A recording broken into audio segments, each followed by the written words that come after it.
waxyaabaha qarxa oo isku soo xiray uu la egtay dadweyne aad u badan iyo saraakiil ciidan oo isku diyaarinaya soo dhaweynta wafdi ballaaran uu hogaaminayay ra'iisul wasaare Maxamed Xuseen Rooble iyo madaxweynaha Galmudug Qoorqoor ku wajahnaa garoonka kubadda cagta ee Koonfurta Gaalkacyo halkaasi oo lagu diyaariyay dadweyne badan si ra'iisul wasaaraha ugu soo dhaweeyaan maadaama galabta uu gaaray qaraxa ayaa ka dhacay dhanka koonfureed ee magaaladaas ee Galmudug ay ka arrimiso si gaar ah garoonka kubadda cagta Cabdullaahi Ciise ruuxa qaraxan isku soo xiray ayaa isku qarxiyay albaabka hore ee garoonka oo ay ka socotay baaritaan waxaana qaraxan ka dhashay khasaare badan oo iskugu jira dhimasho iyo dhaawac soo gaaray shacab saraakiil ciidan iyo mas'uuliyiin hore oo ka kala tirsanaa Galmudug iyo Puntland tirada guud ee geerida ayaa ka badan 30 halka dhaawaca uu intaasi ka badan yahay dadka la xaqiijiyay geeridooda waxaa ka mid ah taliyihii ciidanka qaybta 12aad ee xoogga dalka Generaal Cabdicasiis Cabdullaahi Qooje Dagaari taliyihii ciidanka danab Galmudug Muqtaar Cabdi Xasan Aadan ku-xigeenkiisa Maarsha Mire duqii hore ee Gaalkacyo dhanka Puntland Maxamed Yaasiin Tumey saraakiil ciidan iyo shacab badan oo guryahooda uga soo tagay soo dhaweynta ra'iisul wasaaraha dalka halkaasi gaaray goobjoogayaal ayaa sheegay in qofka isqarxiyay uu ku labisnaa dariiska ciidanka dhexdana uu ka galay saraakiil iyo shacab xasan cabdiraxmaan fantastic oo kamid ah wariyaasha Gaalkacyo kana mid ahaa dadkii ka badbaaday qaraxan ayaa keenan u sharaxaya sida ay wax u dhaceen iyo waxa uu arkay waxaan kamid ahaa kulayada ra'iisul wasaaraha kaga hortagtay duleedka magaalada Gaalkacyo halka loo yaqaan El Aqwaan ujeedku wuxuu ahaa in wasaaruhu markaa garoon weyn oo ku yaala magaalada Gaalkacyo oo liraa Cabdullaahi Ciise oo bulsho badan kula hadla garoonkaasi dabcan dadkii badankiisa garoonka ku sugnaayeen kulayada ugu horeysay ayaan ku jiray aniga iyo tiimka wariyaasha markaan soo galnay oo saacadu ay tahay adigu 5 qadar 40 daqiiqo meelahaas ayaa qarax u dhacay qaraxa ra'iisul wasaaraha ayaa la beegsaday kolonyadii uu la socday mise waxa uu ka dhex dhacay garoonka kubadda cagta Cabdullaahi Ciise oo soo dhaweynta ra'iisul wasaaraha ay ka socotay yonis ra'iisul wasaaraha kolonyada hordhacay oo ahayn muusa soo gaarin saraakiil u badnaayeen hordhaca oo goobta ammaankiisa sugaysay sida qaraxa meel u jirta halka goobta baarista ama xiriirka hore laga galo meel u jirta qiyaastii 5 talaabo ayuu qaraxu ka dhacay oo halkii lagu baaray in mid ka mid ah saraakiisha geeriyoonaysa oo liraa Mashe oo ninkan dabcan yiri hal baaro oo deetaninku oo si xooli ah ku soo jiiray dadkii ama askartii halka baaritaanka qaabisnad deetana waa ustaad sidaas dabcan waxay ahayd meel aan la qiyaasi karin dareenkeeda isla markaana runtii durbadiiba ciidamadu waxay xireen aagii goobta qaraxa ka dhacay guud ahaan waa xiran indhahayaguna waxay qabanayeen qaar ka mid ah dhaawacyada saraakiisha ciidamadu waxay furayaan rasaas xoog leh guud ahaan waxaa xiran wadooyinka inta badan magaalada Gaalkacyo waxaa sidoo kale xiran goobaha ganacsiga ama meeradaha wasiirka warfaafinta Galmudug Axmed Shiraf Legle ayaa keenan isna uga warramay sida ay wax u dhaceen maadaama goobjoog uu ahaa inna lillahi wa inna ilayhi raaji'uun Allahumma naxariisto dhammaanba dadkii halka ku geeriyooday oo saraakiisha ciidamada kala duwan u badnaa iyo dadka shacbiga ahaa iyo ciidamadiiba run ahaantii annaga madaxweynaha iyo ra'iisul wasaaruhu nama soo gaarin iyo wafdiga la socday hal mar baanu waxaanu maqalay qarax xoogan ka bacdina waxa yaranay garoonka dhexdiisa dadkii iyo waxaan isku daynaa dadku isku buuran oo albaabada isku buuran abaarka bacdina oo rag badan ku dhintay baan loo sheegay Allahumma naxariisto taliyii 12aad Generaal Qooje ayaa kamid ah taliyii danab ayaa kamid ah Muqtaar ku-xigeenkiisa ayaa kamid ah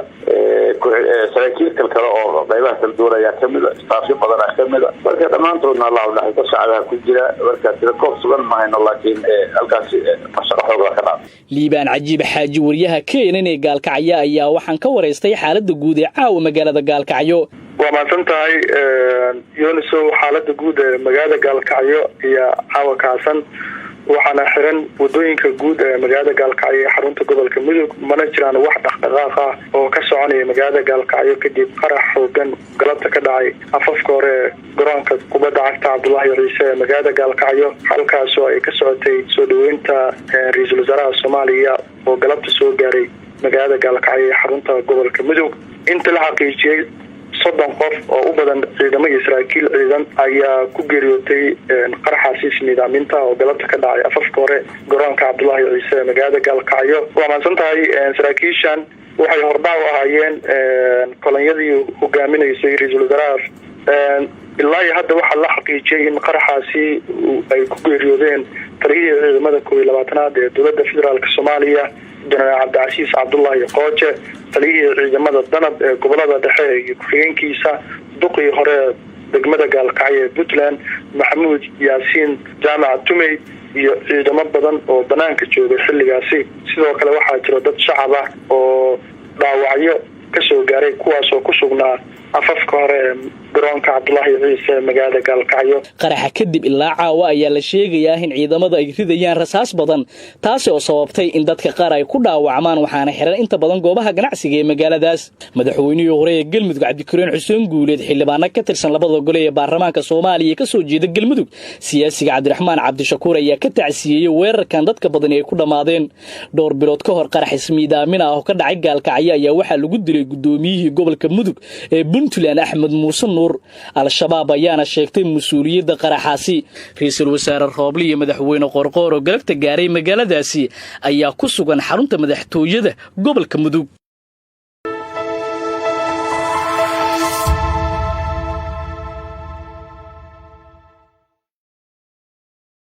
faahfaahinno dheeraad ah ayaa ka soo baxaya qarax ismiidaamin ah oo galabta qof waxyaabaha qaraxa oo isku soo xiray uu la eegtay dadweyne aad u badan iyo saraakiil ciidan oo isku diyaarinaya soo dhaweynta wafdi ballaaran uu hogaaminayay Ra'iisul Wasaare Maxamed Xuseen Rooble iyo madaxweynaha Galmudug Qorqoor oo ku wajahnaa garoonka kubadda cagta ee koonfurta Gaalkacyo halkaasi oo lagu diyaariyay dadweyne badan si Ra'iisul Wasaaraha ugu soo dhaweeyaan maadaama galabta uu gaaray. qaraxa ayaa ka dhacay dhanka koonfureed ee magaaladaas ee Galmudug ay ka arrimiso si gaar ah garoonka kubadda cagta Cabdullaahi Ciise. ruuxa qaraxan isku soo xiray ayaa isku qarxiyay albaabka hore ee garoonka oo ay ka socotay baaritaan waxaana qaraxan ka dhashay khasaare badan oo iskugu jira dhimasho iyo dhaawac soo gaaray shacab, saraakiil ciidan iyo mas'uuliyiin hore oo ka kala tirsanaa Galmudug iyo Puntland. tirada guud ee geerida ayaa ka badan 30 halka dhaawaca uu intaasi ka badan yahay. dadka la xaqiijiyay geeridooda waxaa ka mid ah taliyihii ciidanka qaybta 12aad ee xoogga dalka General Cabdicasiis Cabdullaahi Qooje Dagaari, taliyihii ciidanka danab Galmudug Mukhtaar Cabdi Xasan Aadan, ku-xigeenkiisa Maarsha Mire, duqii hore ee Gaalkacyo dhanka Puntland Maxamed Yaasiin Tumey, saraakiil ciidan iyo shacab badan oo guryahooda uga soo tagay soo dhaweynta Ra'iisul Wasaaraha dalka halkaasi gaaray. goobjoogayaal ayaa sheegay in qofka isqarxiyay uu ku labisnaa dariiska ciidanka dhexdana uu ka galay saraakiil iyo shacab. xasan cabdiraxmaan fantastic oo ka mid ah wariyaasha Gaalkacyo kana mid ahaa dadkii ka badbaaday qaraxan ayaa keenan u sharaxaya sida ay wax u dhaceen iyo waxa uu arkay. waxaan ka mid ahaa kulayada Ra'iisul Wasaaraha kaga hortagtay duleedka magaalada Gaalkacyo halka loo yaqaan El Aqwaan. ujeedku wuxuu ahaa in Ra'iisul Wasaaruhu markaa garoon weyn oo ku yaala magaalada Gaalkacyo oo liraa Cabdullaahi Ciise oo bulsho badan kula hadla garoonkaasi. dabcan dadkii badankiisa garoonka ay ku sugnaayeen kulayada ugu horeysay ayaana ku jiray aniga iyo tiimka wariyaasha. markii aan soo galnay oo saacadu ay tahay adigu 5 iyo qadar 40 daqiiqo meelahaas ayaa qarax u dhacay. qaraxa mar Ra'iisul Wasaaraha ayaa la beegsaday kolonyadii uu la socday mise waxa uu ka dhex dhacay garoonka kubadda cagta Cabdullaahi Ciise oo soo dhaweynta Ra'iisul Wasaaraha ay ka socotay. Ra'iisul Wasaaraha kolonyada hordhac u ahaayeen uma soo gaarin saraakiil u badnaayeen hordhaca oo goobta ammaankiisa sugaysay. sida qaraxa meel u jirta halka goobta baarista ama hilibka hore laga galo meel u jirta qiyaastii 5 talaabo ayuu qaraxu ka dhacay oo halkii lagu baaray in mid ka mid ah saraakiisha geeriyoonaysa oo yiraahdo mashe oo ninkan dabcan yiri hal baaro oo deegaanku oo si xooli ah ku soo jiiray dadkii ama askartii halka baaritaanka qaabisnad deetana waa uu staafsidaas dabcan waxay ahayd meel aan la qiyaasi karin dareenkeeda isla markaana runtii durbadiiba ciidamadu waxay xireen aagii goobta qaraxa ka dhacay guud ahaan waa xiran indhahayaguna waxay qabanayeen qaar ka mid ah dhaawacyada saraakiisha. ciidamadu waxay furayaan rasaas xoog leh guud ahaan waxaa xiran wadooyinka inta badan magaalada Gaalkacyo. waxaa sidoo kale xiran goobaha ganacsiga ama meeradaha. wasiirka warfaafinta Galmudug Axmed Shire Falegle ayaa keenan isna uga warramay sida ay wax u dhaceen maadaama goobjoog uu ahaa. inna lillahi wa inna ilayhi raaji'uun. Allahu naxariisto dhammaanba dadkii halkaa ku geeriyooday oo saraakiisha ciidamada kala duwan u badnaa iyo dadka shacbiga ahaaba iyo ciidamadiiba run ahaantii annaga madaxweynaha iyo ra-iisul wasaaruhu nama soo gaarin iyo wafdiga la socday hal mar un baanu waxaanu maqalay qarax xoogan kabacdina waxa yaranay garoonka dhexdiisa dadkii iyo waxaan isku daynay dadku isbuuran oo albaabada isku buuran cabaar kabacdina rag badan ku dhinteen baa naloo sheegay allah u naxariisto taliyii 22aad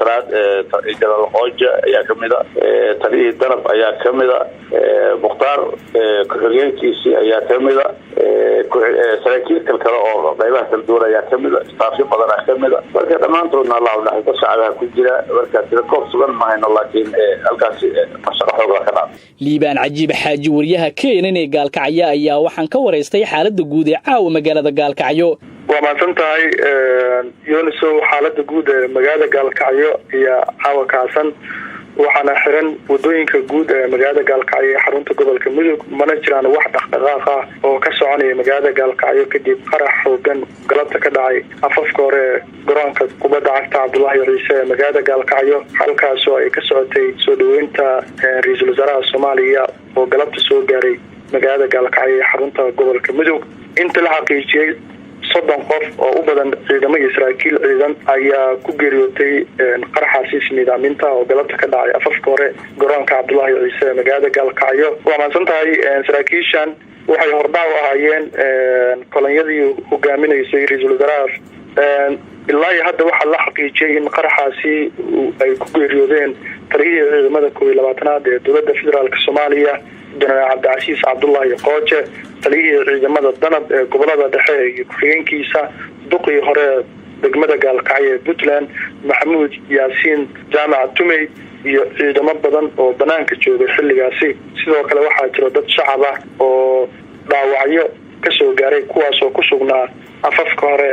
garoonka cabdullaahi ciise magaalada gaalkacyo qaraxa kadib ilaa caawa ayaa la sheegayaa in ciidamada ay ridayaan rasaas badan taasi oo sababtay in dadka qaar ay ku dhaawacmaan waxaana xiran inta badan goobaha ganacsiga ee magaaladaas madaxweynihii hore ee galmudug cabdikariin xuseen guuleed xildhibaano ka tirsan labada gole ee baarlamaanka soomaaliya ka soo jeeda galmudug siyaasiga cabdiraxmaan cabdishakuur ayaa ka tacsiyeeyey weerarkan dadka badan ay ku dhammaadeen dhowr bilood ka hor qarax ismiidaamin ah oo ka dhacay gaalkacyo ayaa waxaa lagu dilay gudoomiyihii gobolka mudug ee puntland axmed muuse al-shabaab ayaana sheegtay mas-uuliyadda qaraxaasi ra-iisul wasaare rooble iyo madaxweyne qorqoor oo galabta gaaray magaaladaasi ayaa ku sugan xarunta madaxtooyada gobolka mudug